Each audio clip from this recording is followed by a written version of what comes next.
you guys can hear that, but we were told that this is the last and final siren before it hits.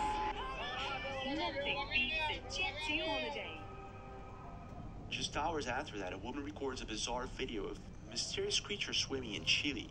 Hundreds of them.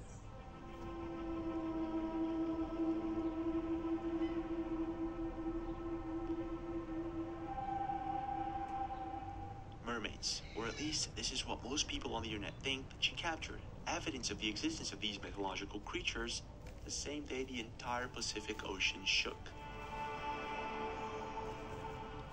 It would make perfect sense that if they do exist, they would surface that day for obvious reasons. But I'm not sure if the video is real. We're going to be taking a look at the full video in a few minutes. But I decided to deep dive into this and find out what exactly happened after the earthquake. And apparently, it wasn't just mermaids.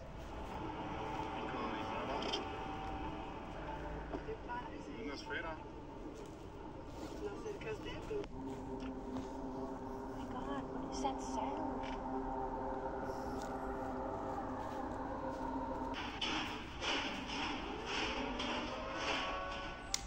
After it, a series of strange events began to occur.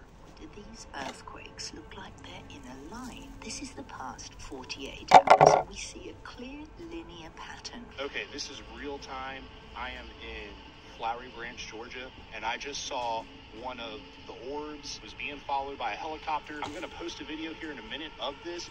Holy crap, y'all. Deep diving into this, I found out it wasn't just mermaids. People were noticing several strange things all over the world.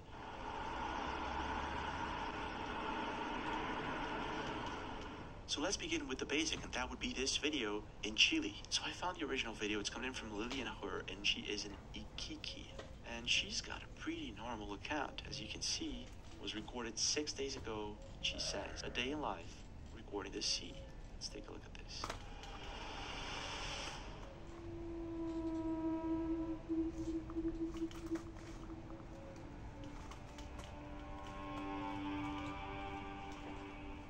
Look at that.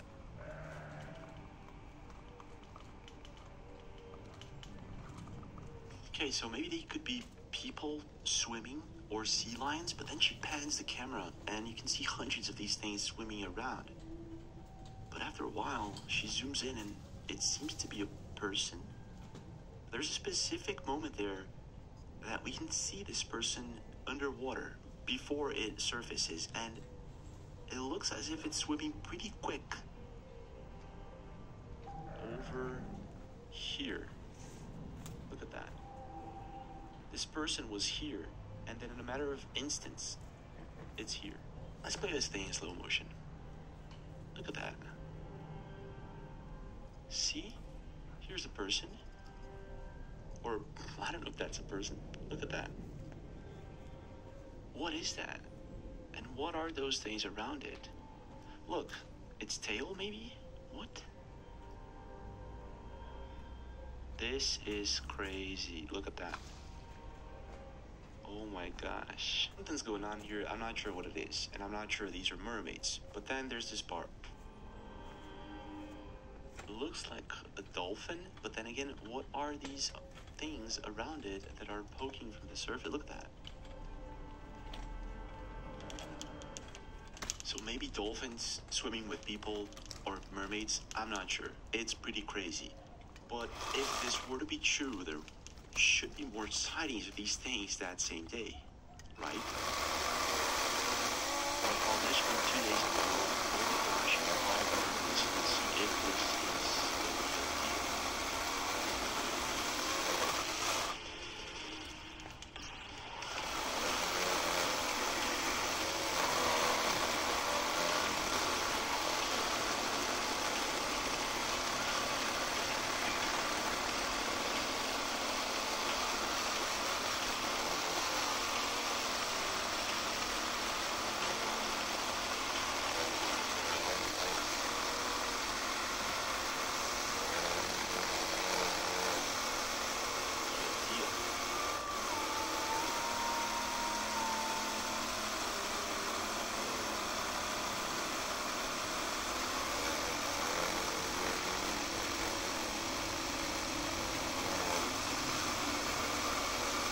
looking at this video, I get this feeling that this thing could be CGI or something like that.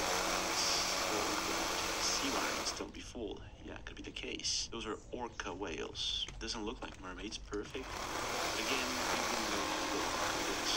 Where is this? What is this? The only gym who said it's mermaids because they see dolphins. Yes, we just watch dolphins. I'm not sure about this one. The other one was pretty cool. That's a week. Several strange things began happening all over the world. Before we get to them, I decided to take a quick look into mermaids and see if we can find any real evidence. So I found this video from Public 2024.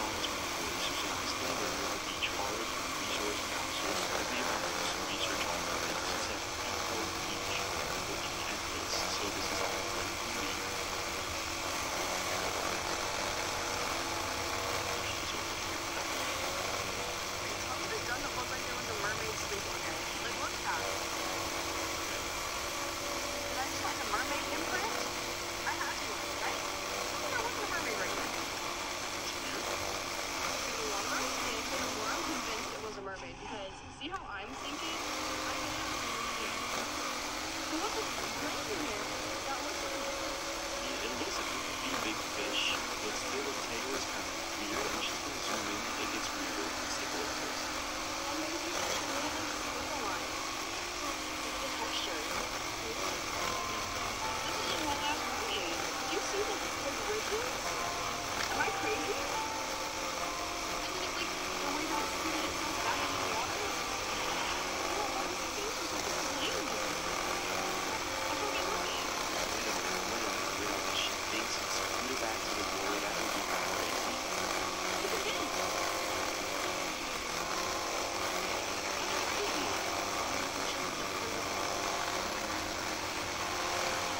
Like, who's this? Mermaid. You know what else is fucking missing too? All of the shells. This is not a shell. These are all rocks. Like, this is not, there's no shells. They're all rocks. Let's see what else. So this person says she thinks someone is wearing a mermaid suit. That could be the case. It's either a really huge fish, but I've never seen a tail, fin, anything like that. Exactly, this is wrong. Think you're wrong. Or it's just in the same shape means it was later for quite some time. No, this is what the legit what it's could be. Yeah, the tail is pretty weird. So most people think in this case, yeah, it could be mermaid. That's kind of crazy. Searching a bit more, I did find the sauce knife video of where he is. I heard it. I heard it. I hear it.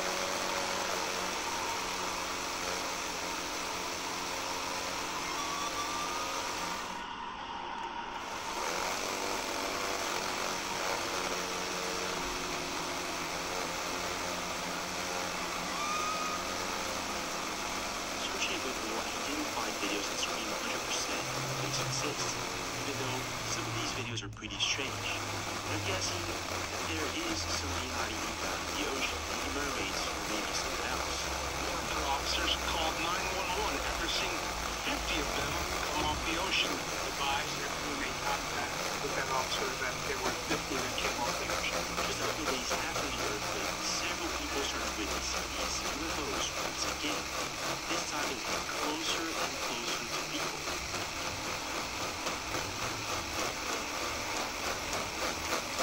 And I just saw one of the orbs, and it just completely disappeared. Flew overhead the apartment and was being followed by a helicopter.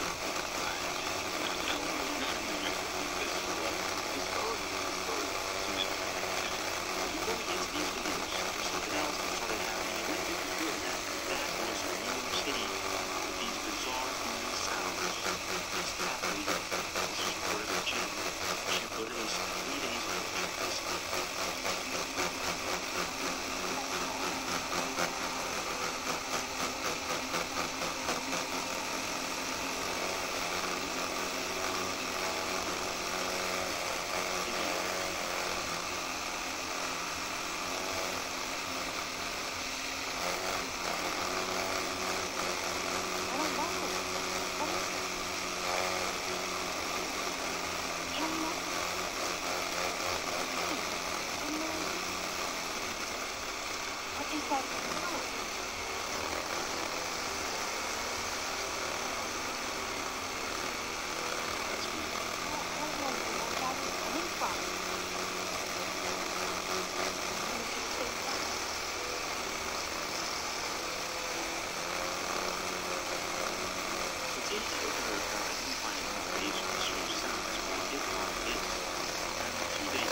about this?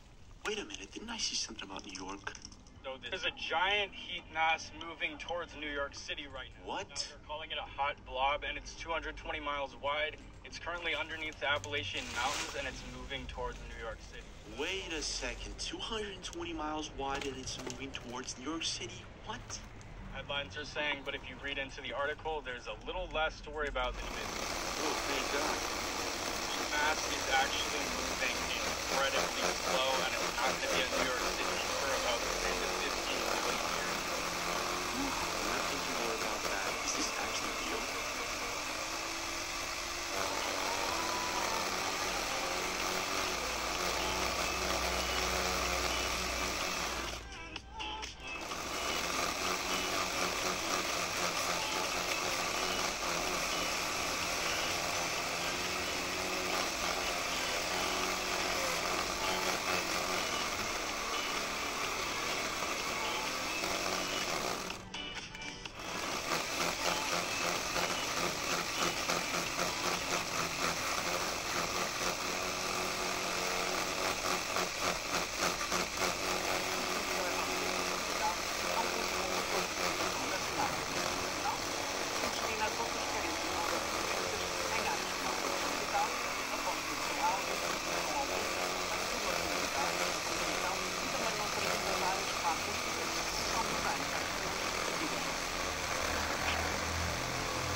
What? Gigantic 250-mile mystery blob is headed straight for New York City. You gotta be kidding me. UK scientists have discovered a massive blob of rock underneath the Appalachian Mountains, had to be the Appalachian Mountains. That's slowly pushing its way toward New York City. This is pretty weird, even though it's supposed to take millions of years to get there, and they don't know what it is. It's pretty weird. Let's see what else we can find. Okay, so posted by Glam Ham, I found this one, but she posted this a couple of months ago. Let's take a look at this. Is it just me, or do these earthquakes look like they're in a line? This is the past 48 hours, and we see a clear linear pattern from Texas to Lake Erie. This area, Or maybe Texas to Lake Erie. what's called human-induced seismicity. Activities like fracking and wastewater injection. I'm gonna But see what's you. strange is how the It's not done activity yet. continues. Doesn't look like a drone. Os meninos estão No aí? sound. So look at that. It's like she saw this thing coming down. It looks like a meteor and it stops. And it disappears and she drives 2 minutes and it shows up just next to her. To me, Wish me luck, it guys. sounds like this thing is following her around. It wanted to get close. Look.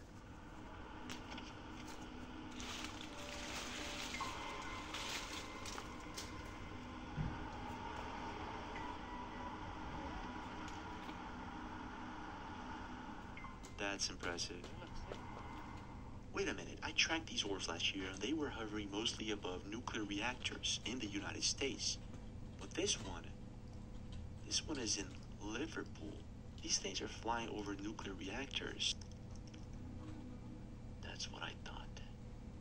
July 28th, just a couple of days ago, US has likely moved nuclear to the UK for the first time since 2008. So the sighting happened about 11 days ago, and that would be around July 26th. And the article is from July 28th. So I'm guessing that this could be related, but still not sure. Let's see what else we can find. Alright, so on this video 13 days ago, best example of mimicker I've ever captured and on an iPhone. So this was in Kingsville, Maryland.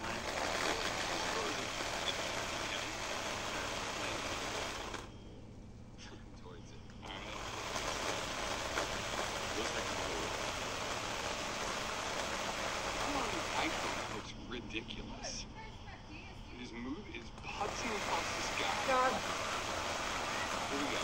This thing's coming right the at me.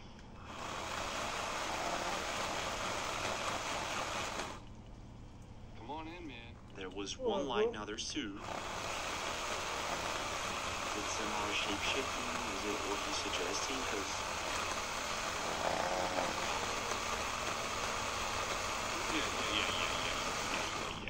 Yeah. Look at you. You're ridiculous. Download printed the wrong blueprint, buddy. I don't know what you got. You didn't get 20 minutes down in between planes. So there's a lot of people see these things around and they don't look like a chopper, they don't look like a plane, but they do look like something that has mixed wings and it's blue from red and to white. He posted this on August 2nd. This was a little bit after the earthquake. And the other sightings, this was in Georgia. Let's take a look at this.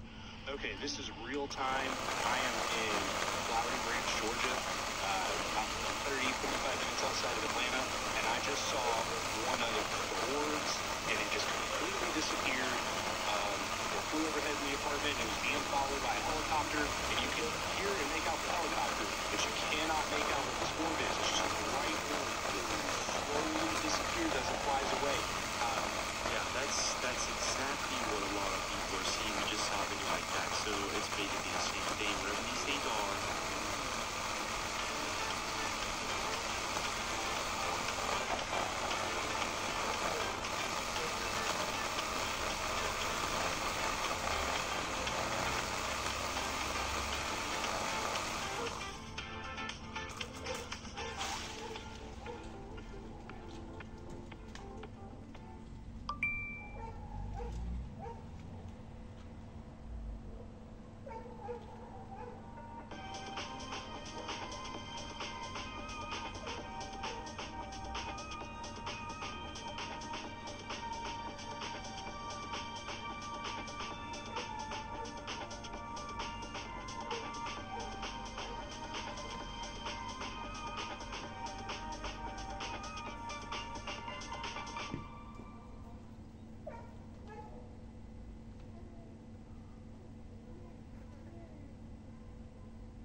things are most likely not planes. Everything on video. I'm going to post a video here in a minute of this. Holy crap, y'all. It's real. Whatever's going on right now is completely real because I'm just walking my dog. It's about, Jesus, like 10:30. This is wild, y'all. Holy crap.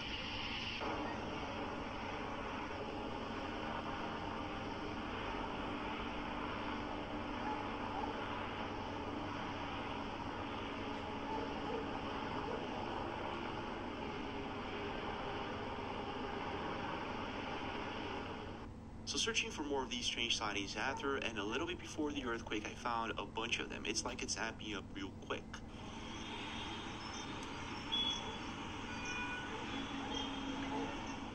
Here's what we got. We got a bunch of these drones and UFOs swarming out of the ocean, first in New Jersey and New York City last year. And then you have a series of mysterious rumbling sounds under the earth all over the United States, Yellowstone, and many other places. A bit after that, you got this earthquake that happened. The earthquake was supposedly predicted by several people, including one post made to Reddit, who predicted that the earthquake would happen, and it did, and also after it, a series of strange sightings would occur. But it could be just a huge coincidence. The real question here is, what's going on deep within the earth, in our oceans, and underneath the ground? Is it possible that maybe aliens or some sort of creature is hiding within our planet, and if so, for how long? Are they getting the heck out of here, or are they just popping up because they think we're ready to meet them? Or is this possibly like something fake alien invasion? And what about the crazy predictions and the mermaids? I mean, there's a few strange things there that don't make sense. And I feel like some of these things are a bit far-fetched, but others not so much. What is your take? Leave a comment, smash the like button, subscribe to the channel with notifications, and I'll see you guys this week.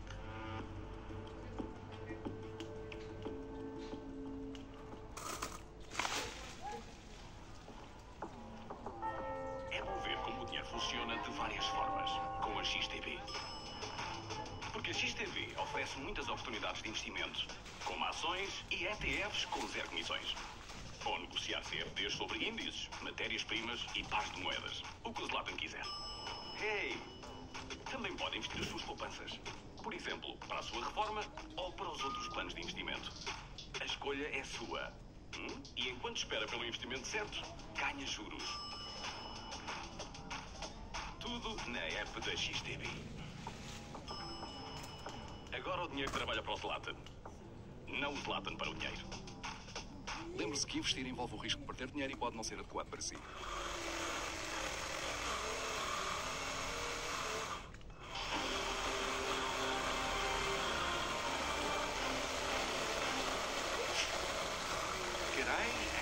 welcome to Reality Check Q&A. I'm your host, Ross Coulter, and to help me through England's difficult part of the week, my friend and colleague, Megan Corrado. Megan, as you can see, I'm in a hotel room on the road in Australia right now, but I hope I can be reasonably well seen. Absolutely, and we will not In a location yet to be determined. love it. All right, let's get to the first question. We had so much awesome feedback from the Dr. Villarroel episode. We will go to Carlos. Dear Mr. Coulthard, congratulations for your last Reality Check episode. You were quite an amazing professional. I agree. Thank you for letting us know Dr. Villarroel. I follow you very nicely on the News Nation YouTube channel. When I was watching the interview, I got a question popping up in my head that could be a game changer in this investigation. One that probably Dr. Villarroel and other astronomers might know the answer. And the question is, are there in the world, probably USA, Australia, or Europe, any archived telescope data contemporary from the same period from Dr. Villarroel's research that could also be tested for transient phenomena? That could really be great for other teams of astronomers to test different data sets. Maybe you will find a way to pinpoint possible archives like this one anywhere else in the world and perhaps protect them from being destroyed. I kindly thank you for your attention. Such a good question. I wish I'd asked you this that when I did the interview. I suspect there are. It's not necessarily from the exact moment. Of course, where it worked with the interest was that at a particular moment in time, on a particular day, in a period of around 30 minutes, the object was there and gone next.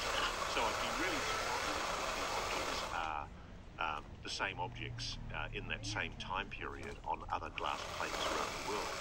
But yes, there are glass plates. In fact, I've spoken to people here in Australia who told me there was an enormous collection of glass photograph plates, much of which have not yet been digitised because we can't afford the cost of digitisation. One of the reasons why the interest to do the project cheap is because the Palomar survey plates were digitised and were easily accessible. I think that's a really good idea. I'll ask Beatrice to find out whether there are other data sources that could be used, perhaps not necessarily to verify her particular instance, but whether it could be verified at a particular point in history. Someone else was recording on photograph plates the same kind of transient objects in geosynchronous altitude. I mean, the allegations are quite extraordinary that have been made on the data sets provided by Dr. Villarroel and her team. It implies very strongly, statistically very highly, that there is something technological, something constructed with a highly mirrored, reflective, specular surface 42,000 kilometres from Earth in geosynchronous orbit.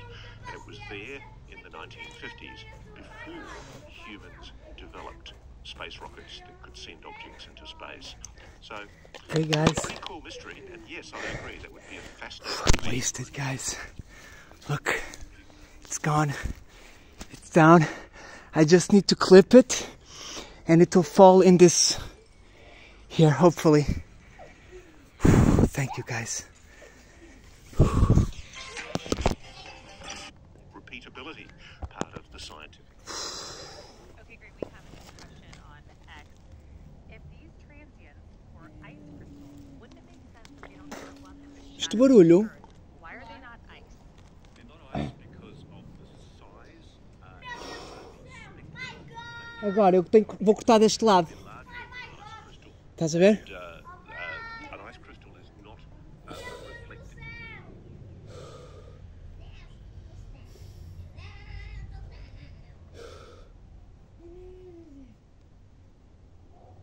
I think it still wants to fall more, guys. But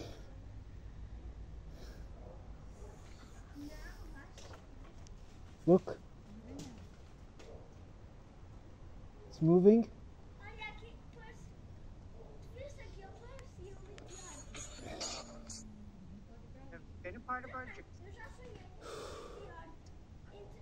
Okay, so guys, now It's stuff that I've been seeing.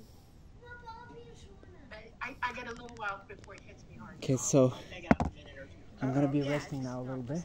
You've got to off out for a minute. Joe cheats too. He keeps you longer. He did. He did. I know. He's probably laughing right now. I'm just like, Yes. Eu tenho de ir ali buscar a escada. anyway. So, gonna be fun talk tonight.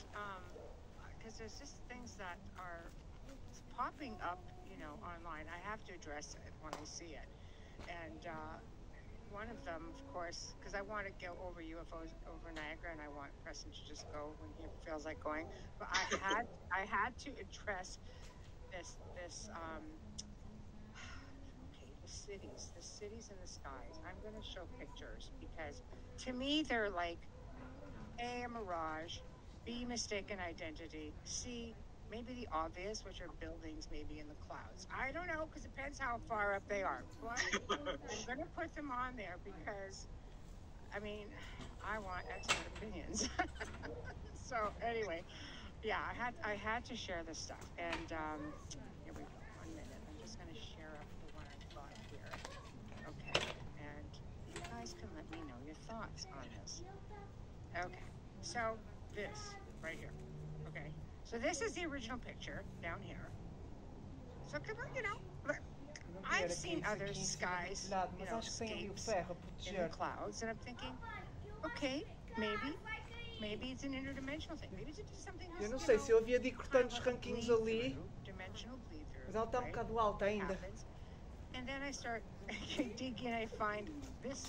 Okay, let's finish it up, guys, quick. So Not I started quickly, digging slowly. and found we're in a city here, right? Right? So Ela está agarrada por uma coisinha de nada, tipo, nem se... Olha, ela vai cair já. I'm not expert in this stuff. I am curious because ela vai tombar, tipo, esta parte vai cair para o chão, a parte grossa. Tem. Oh, okay. Okay, and Claro que tem. right? I've got some thoughts for sure. Yeah, okay. So I'm trying. Se calhar nem vai ser being preciso devil's tocar nela. advocate right now with being just trying to be, Joe, like. Olha, ficou sem bateria. But I did my digging just on this one. But I want Olha, to Ange, say that there are different sem ones bateria. out there that look pretty compelling. Zero. But again, now we live in Como é que é possível? age of technology. Agora vou carregar um bocadinho. A lot of things can be. Guys, 0 battery. I'm gonna charge it. I'll be back. I know a lot of. And that the elevator started going, and it kept going, and it kept going. And she said that she started feeling afraid, that it was moving at quite a clip, that she could feel the velocity of it. And she said that she had butterflies in her stomach. That was the term that she used for me, which, Yes, she had it's halfway. vertigo is what she had. I'm recharging the machine. It's 0%. So anyhow, she okay? said that when the doors finally opened up We're on this listening to elevator, Earl Grey. He that it was a good bustling city under the desert. She said that it was a mile under the desert floor. She said there were lots of scientists that worked in this facility.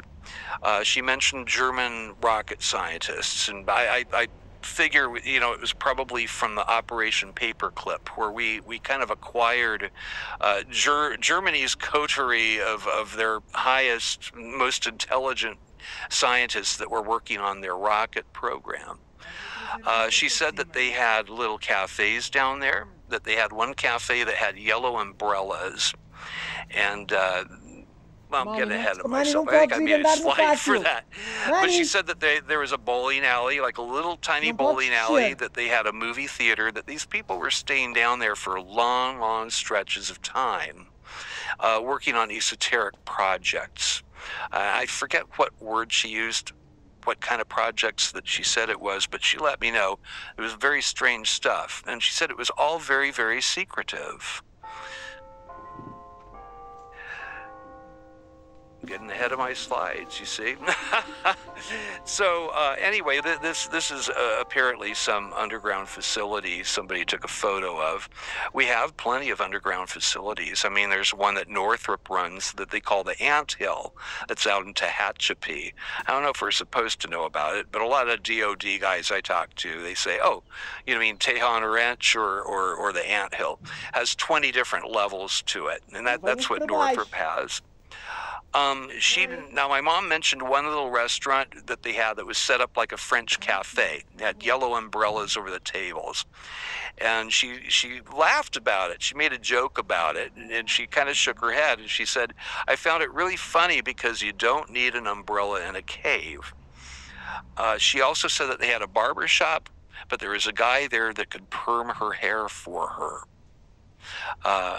Now, you don't really go to work to have your hair done. I don't know if anybody out there does that, but when she told me that, and when I thought about it years later, it was like, well, Mom must have been down there a long time. I mean, if she needed to have her hair done, you know, she didn't talk about how long she stayed down there. Here you go. Here's an illustration from, this was from Look magazine. It was about underground bases. Came out around 1955. This one was built inside of a mountain. You can see a little bit of the tunneling that they do. Now, I find it interesting that Howard Hughes, the way that he made his fortune, it was by creating the better drill bit. He kind of opened up the oil fields for you know, petroleum production and all that, which is still going on today. So maybe he had some involvement in the creating of our underground bases. Now I know that the Rand Corporation, you know, I've done a lot of study into this. A gentleman by the name of Richard Sauder, he's written 4 or 5 books about our underground bases. And he told me, well, you know, it's interesting because Hughes did have an interest in this area. He said that Hughes had the first privately owned lab in Area 51. So for a long time I've wondered, well, maybe they sent her out to Area 51. It's desolate, middle of the desert. But anyhow, I've been talking with Katie Page. It looks like our independent studies into this phenomena, we may have solved each other's puzzles, because she's talking about that Howard Hughes actually owned Mount Wilson Ranch, and that there was a little airstrip there that he used, and that kind of maybe fits the bill. You know, it was during that period my mom was working for him, and apparently there is something. There's like a bunker with an elevator shaft that they found. Katie hasn't told me a whole lot about it yet because, Okay, beautiful. There you are. Fantastic. Anyway, my mom was talking about this little city under the desert, and then the way that she ended her talk with me is she said, son, I know that you're very, very interested in Look, there. There's some trees protecting it, but and singing to the space people, and I just want you to know that we already know that there are space people. Okay, I'm going to see how much. I only need like 10-15%, so I'll be back, guys. You're going to hear about UFOs, and you're going to hear about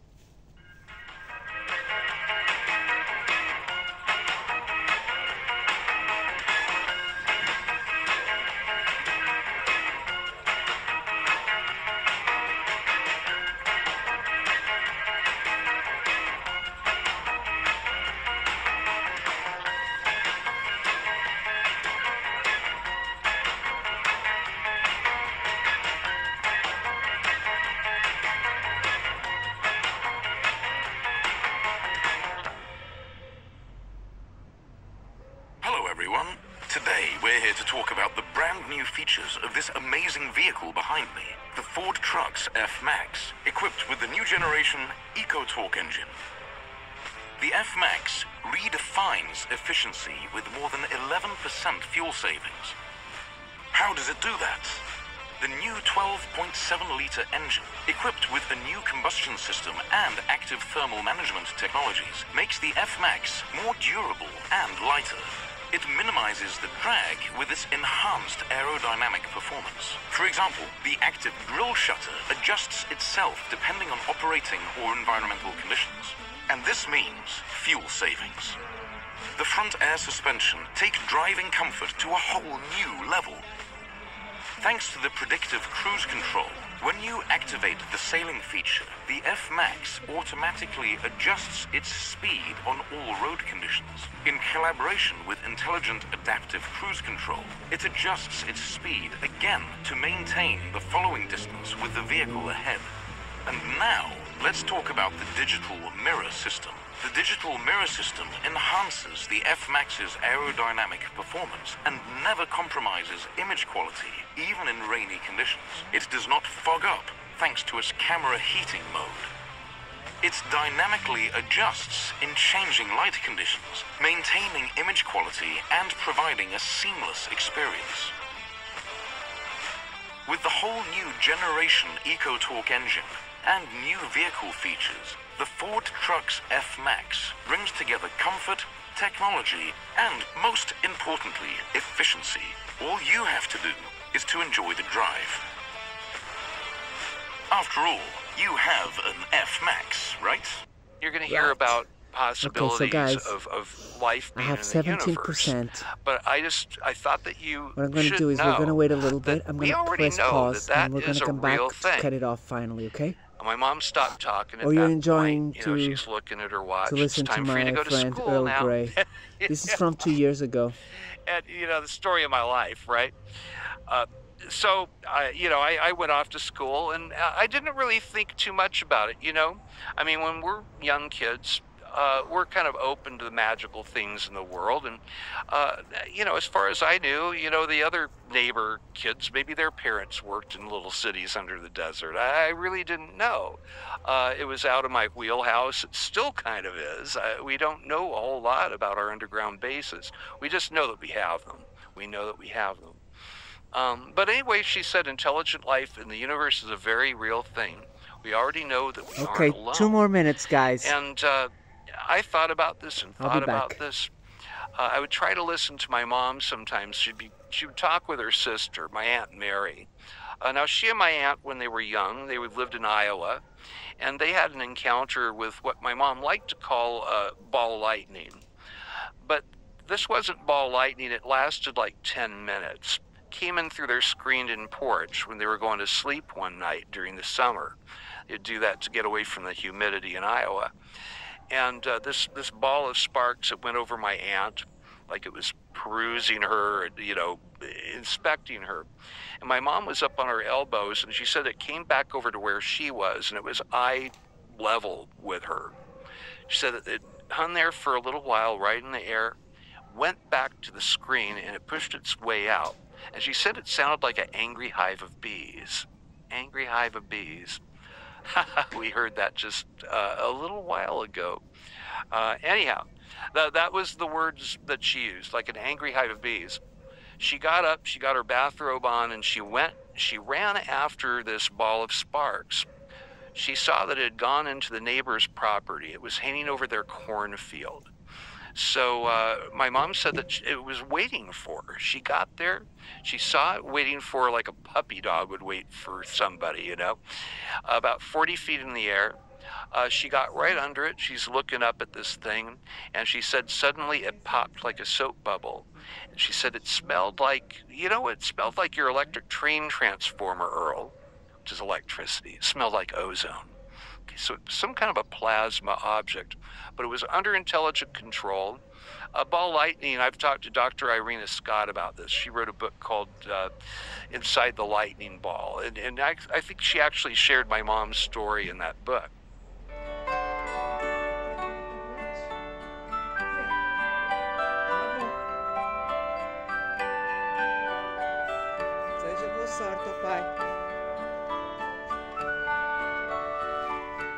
Okay, let's go, guys. But she said that ball lightning will last from like 4 to 5 seconds, and then it's over. I'm a bit afraid, this was guys. a 10-minute, 15-minute I don't affair. want anything to be broken. And I think that this is probably the first encounter that I know of somebody in my family having an anomalous visit from this other that's out there that we're meeting here, contact in the desert. That was her first contact experience. I don't know if she personally had other contact experiences. I know that my dad, he was a tail gunner during World War II, And he talked about the Foo Fighters, that they would see those, and they would sort of be wingman to my dad's B-17 while they were flying over the European theater of war. So both my parents saw this phenomenon, not ball lightning. My dad didn't like to talk about it, very religious guy, but I find that interesting. And I'll tell you, contact runs in families. I see it over and over and over again. Somebody comes to me with an entity report, I'll ask them, you know, did your parents or your grandparents ever talk about any strange events in their lives that are similar to yours? 9 times out of 10, yes. Usually in the military, or there's some involvement with Secret Service.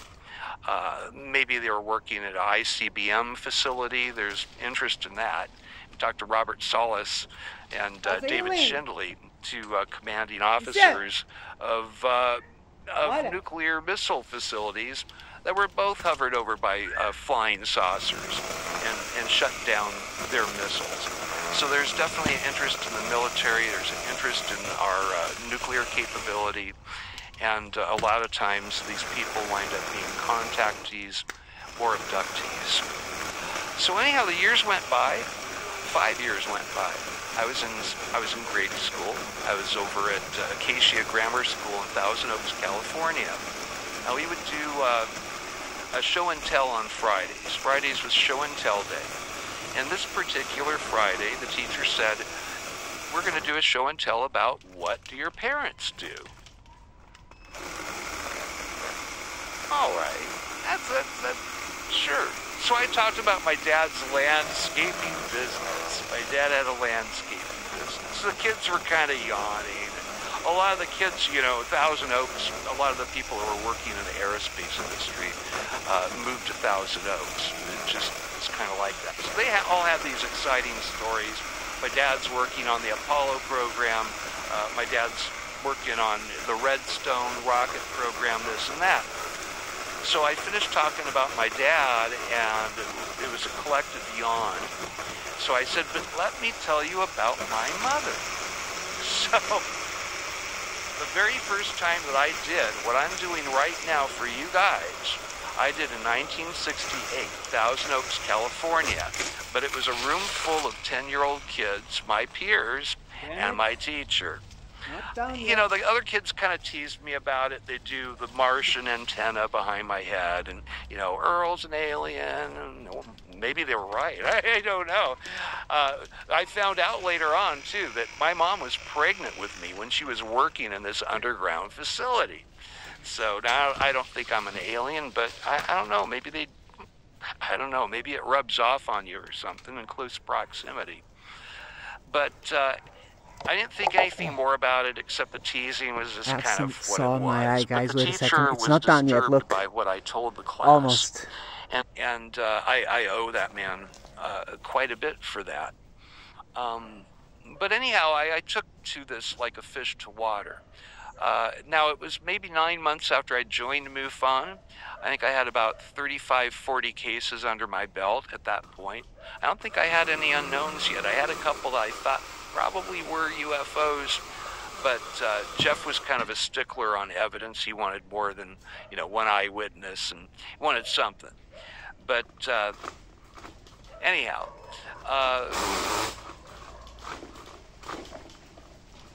since 2016, or actually that should read 2015, that was when I whoops, messed that up. I personally investigated, now I think I'm at 1,012 UFO cases. These cases include sightings by military personnel, police officers, aerospace engineers, and people like your good selves. And let's see here. So what I tell my field investigators, and I'll go and talk a little bit about this. I'll talk a bit more about it soon. No. But I tell them that, you know, if you poke at the phenomena, don't be surprised if it pokes back. I've learned that it's an interactive phenomenon. You know, science has found this out. They used to think that the scientist was somehow extracted from the experiment himself. But it's not really like that. We find out through quantum entanglement, spooky action at a distance, and all the things that go along with quantum physics. Wait a second. You can't. He put in a file to almost. MUFON. I got it. It was he and his family. He and his wife had a little infant son a month earlier. This baby boy, and they lived in. They were going to Bakersfield to show off their new little son to the family. So now the dad is an oil field worker. He worked the full day. And when he got home, they loaded up the car. They got the two sons and baby seat in the middle. And they're driving out to Bakersfield. They were around the Ridgecrest area when Dad needed to use nature's bathroom. So he pulled the car over, and he's going out there, but more or less, I mean, he's peeing on a rock is what he was doing.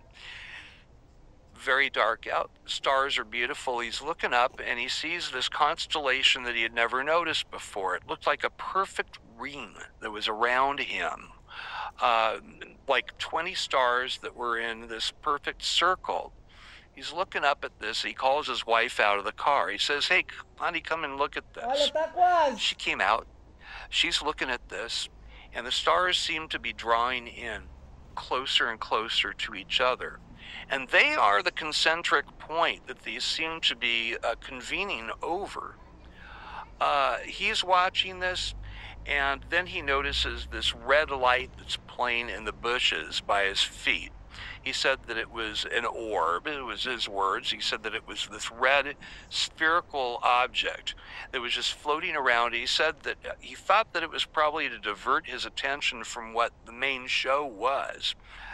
So he's watching this thing playing in the weeds like you'd play with a cat with a laser pointer is how he described it. He looks back up, and these stars are coming down towards the ground. They weren't meteors. There were no tails behind them. They were objects.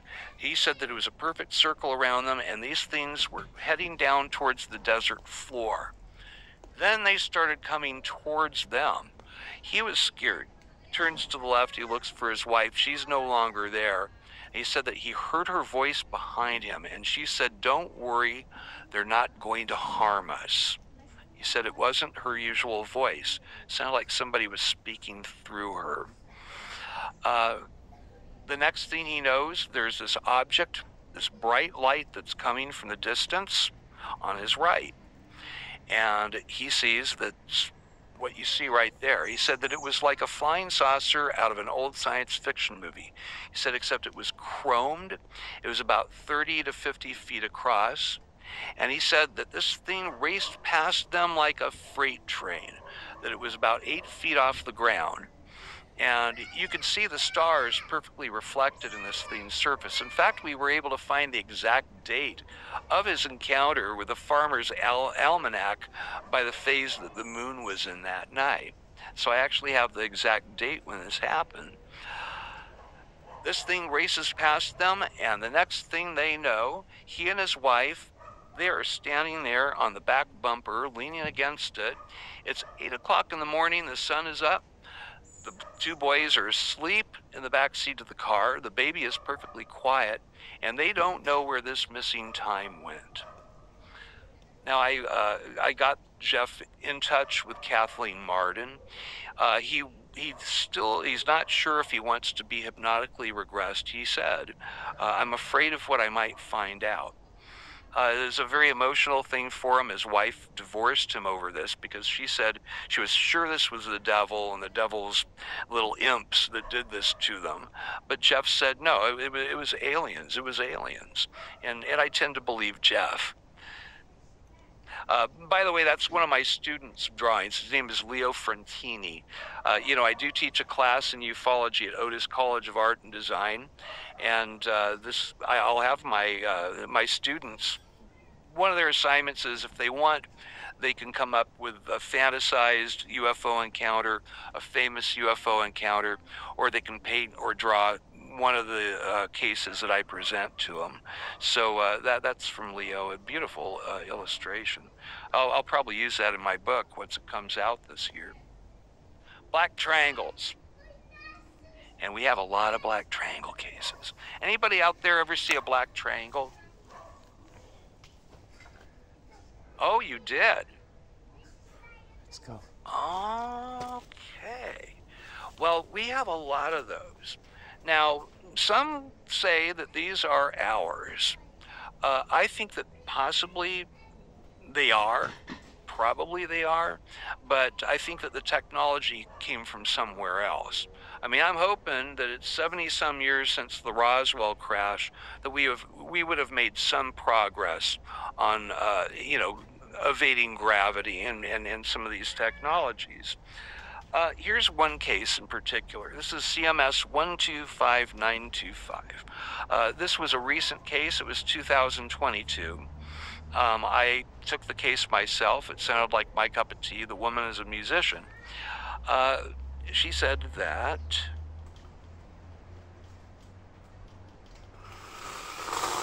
I had just left band practice. I was actually headed over to a bar called Tal Joey's. I was on my way, maybe 20 minutes on Highway 52, which is happening in San Diego. I was headed towards the 15th freeway, and it's a little foggy out there. Something just kind of caught my eye on the left, this bright light. I was trying to figure out what it was. I went back to keep my eyes on the road, and then I did a double take and I saw it. I reacted so strongly that my entire body went with it. I ended up swerving. I almost hit the freeway Meridian wall. Thank God I have good muscle control. All my ideas about what is what in this world were suddenly changed in that moment. What I saw was not an airplane. It wasn't anything that you would ever normally see in the sky. I thought it was the lights that caught my eye, but it seemed like the sky around it was all lit up as well. I want to say a good 10 to 15 feet around the triangle was this halo of light. Now just imagine how it felt to see this enormous triangle descending from the sky. It was coming through the fog, playing peekaboo with whorls of fog surrounding the edges of the thing. It was incredible. I was trying to drive. I was trying to look at the scene at the same time. It was very difficult just trying to drive. But I remember it was coming through the fog. It was coming right through the fog, hanging in the air, no sound. It must have had the weight of an aircraft carrier, just hanging stationary in the air. How the hell does that work? She described seeing 3 points of light, one on each corner, a larger light in the center. And what's really ironic is that she'd just been kidding her bass player in her band because he has a E.T. tattoo on his arm, and she was making fun of it. And she felt really bad about that because she said, God, my bass player is correct. They are out there. This is one of so many encounters. I have a friend who's an aerospace engineer. I've known him for years. Has no reason to make up a story. He's not really a UFO fan or anything, but he was showing off his new convertible, driving down the PCH, Pacific Coast Highway, showing it off his convertible to his dad. And he said that a black triangular UFO flew directly over them. He said that it flew right over them, perfectly silent, black as night, little light on each corner, large light in the center, and it went and headed out towards the ocean. And my friend's name is Rob, and I was going, well, Rob, how'd that make you guys, feel? we're going to try with some ropes. And he said, well, the team, I'll crank one out for you in a few months. I think it was using electrostatic gravity repellation. So smart guy, and maybe he knows something that I don't know. Maybe he does know more about the triangles than he was claiming that he knew. I've had police officers report these things, aerospace engineers, and I've heard rumors that they come out of Plant 42 out in Palmdale. Lockheed Skunk Works owns that facility. I had another aerospace engineer. It was 3 a.m. He is working late, and he said that he was driving down that main highway there that crosses past Plant 42 that is supposedly one of our most secretive facilities in the nation. And I've heard rumors from a few people that perhaps the Black Triangles originated from that facility. But this guy, he told me about, how it blotted out the stars over him. He got out of his car, stopped his car, obviously got out of the car, and he said that he watched this thing go over to Plant 42, and they have this gate. He said that it landed like a feather behind the Lockheed gate.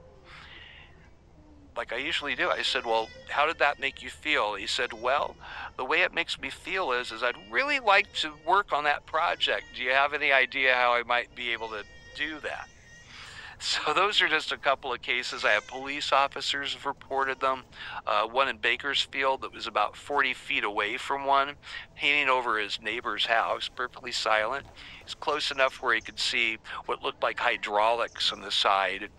And, you know, he went running indoors to get his iPhone. Of course, it was gone when he got back. These are just a few of the reports I've had. They kind of run the gamut, and they're impressive. I'll tell you about 2 more reports, and then I'm going to tell you my own personal contact story. This was a Hawaiian Airlines flight, 2005. Full flight crew saw this and reported it. The main witness, he has gone public now. His name is Chris Van Voorhis. And there were 3 witnesses, 2 pilots and the flight engineer. He said that they were flying from Hawaii or from Japan to Hawaii, and that they had just crossed the international date line. He said that it was really dark still, but there was a little blue fingernail of you could see like a little bit of light at the horizon line. He said that they were looking out the cockpit window, and he watched as 3 silver chrome discs, flying saucers, he said, like you would see in a movie. These 3 discs came into a triangular holding pattern. He points at it, he points to it, and he yells at the crew, "What the hell is that?" They said, "What?" He said, "That." Tarea 1. María está en la biblioteca. ¿Dónde está María?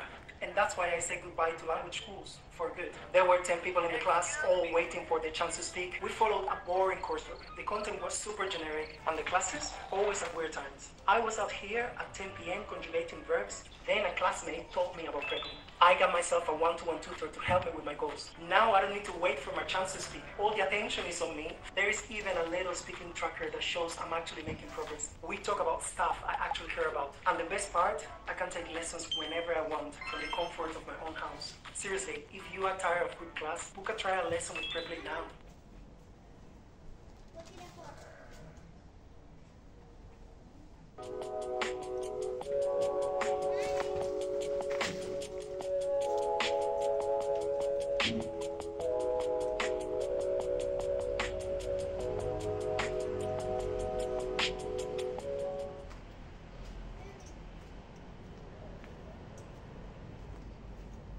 He said, "That," and they all saw it.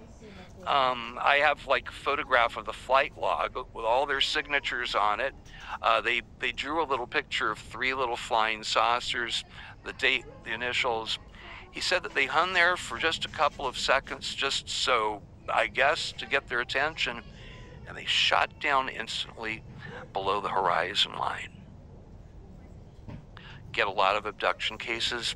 I get a lot of cases of visitation cases. This is one that happened in Riverside, a very recent case. Well, it was an old case, again, 1990s case, but these guys, they come forward now more readily because I think of the congressional meetings, because of all the whistleblowers coming forward, and people are feeling more comfortable talking about it. This guy, he was like myself, 5 years old. He was with his mom. They were in Redondo Beach. They were in a little clothing boutique. The mom was going to try on a dress, and they weren't going to let him in the ladies' dressing room. So he's playing among the mannequins. He's playing peekaboo, hide and seek, though he didn't have anybody that was seeking him at the time, he thought. He said that he was hiding under the dresses, going from mannequin to mannequin. He looked up to see what was under the skirt. He said, nothing interesting. It was just like Barbie, right? And he said that he felt a little naughty even at 5 years old, you know, because you don't look under skirts. He said that he kept playing and something very weird happened.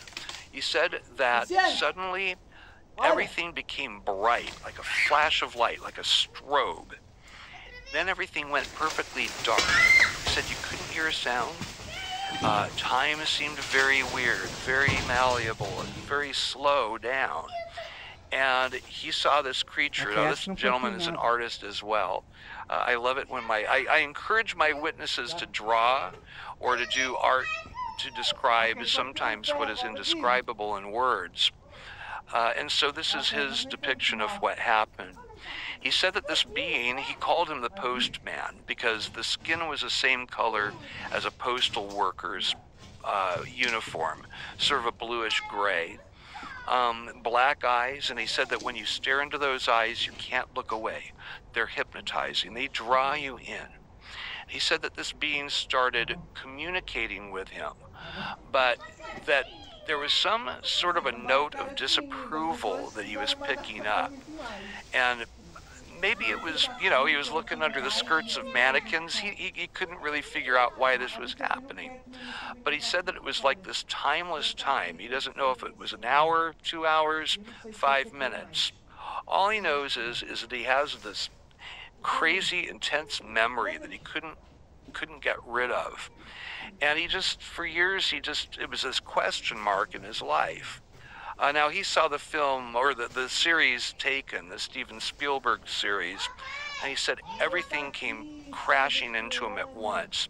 He started sobbing. He realized that this was a very real encounter that he had as a child. And much like the young girl protagonist in that series, he had the encounter with these beings. When the phenomenon gets personal, and it does. I'd like to tell you guys my own personal contact stories. I had been a MUFON field investigator for about 9 months. I think I had about 40 cases under my belt at this point. And I had just closed a case that night. I closed up, I was working on my iPad that night, shut off my iPad. My wife and I, we were living in Burbank, California. So not a rural area at all.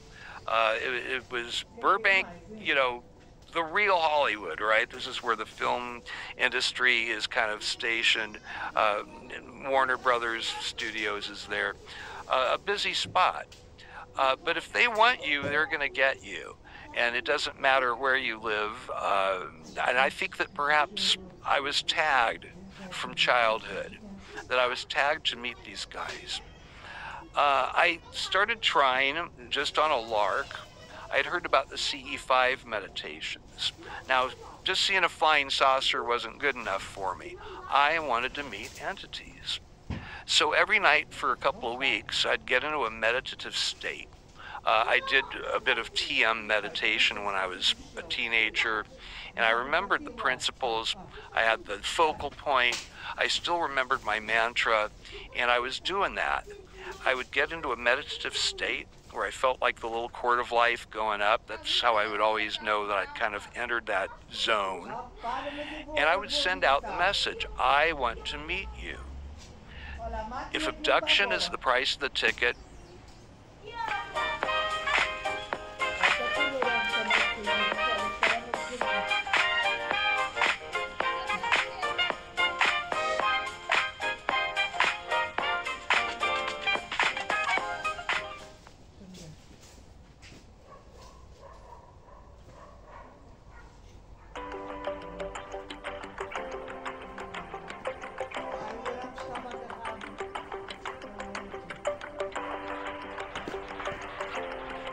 Então, já marcaste? Marquei, está marcado. Agora com o novo serviço da Unilabs, marca as suas análises e exames onde e quando quiser para toda a família, através da app ou em unilabs.pt. Porque com a Unilabs, se marcou, está marcado.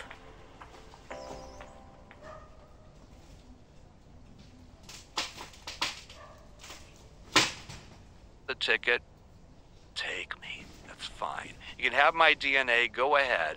But I just want to meet you. I want to meet you. Very, very naive. I would encourage you guys never do this. Or if you do, maybe specify who you want to meet. I was thinking Valiant Thor, tall Nordics. You know, maybe take me around the galactic block and bring me home in time for breakfast, right?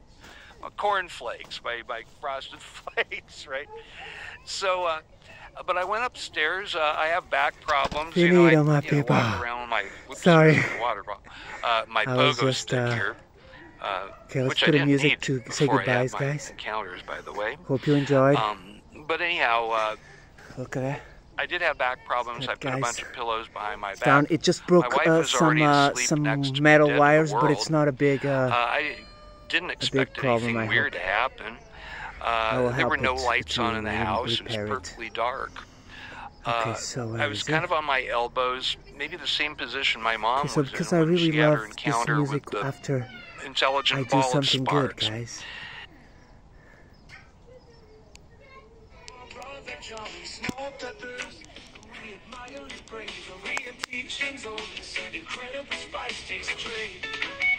And I need to repair my chain.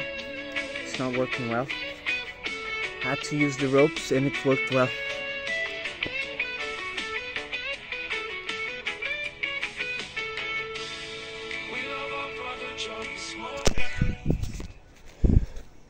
Look, guys, I'll show you. Look. Huge, man. Look at the work it took me, guys, just to cut it like that. Look.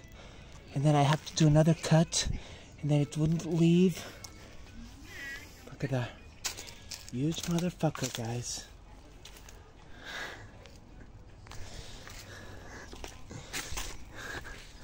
Here's the saving rope here, guys. I'm gonna put the rope back in its place.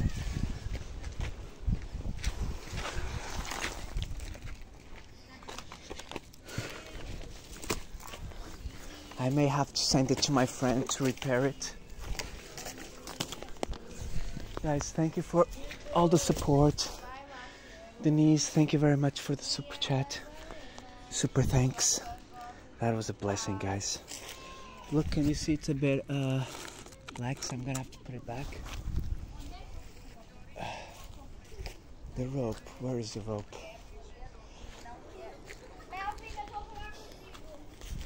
Okay, I don't know. Oh, here it is.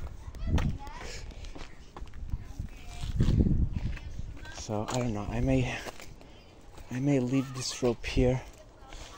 My kids, they wanted to do something to go. So what I'm gonna do is I'm gonna put this one end there, and I'm gonna try doing something. Thank you very much, my people. John P loves you. See you next.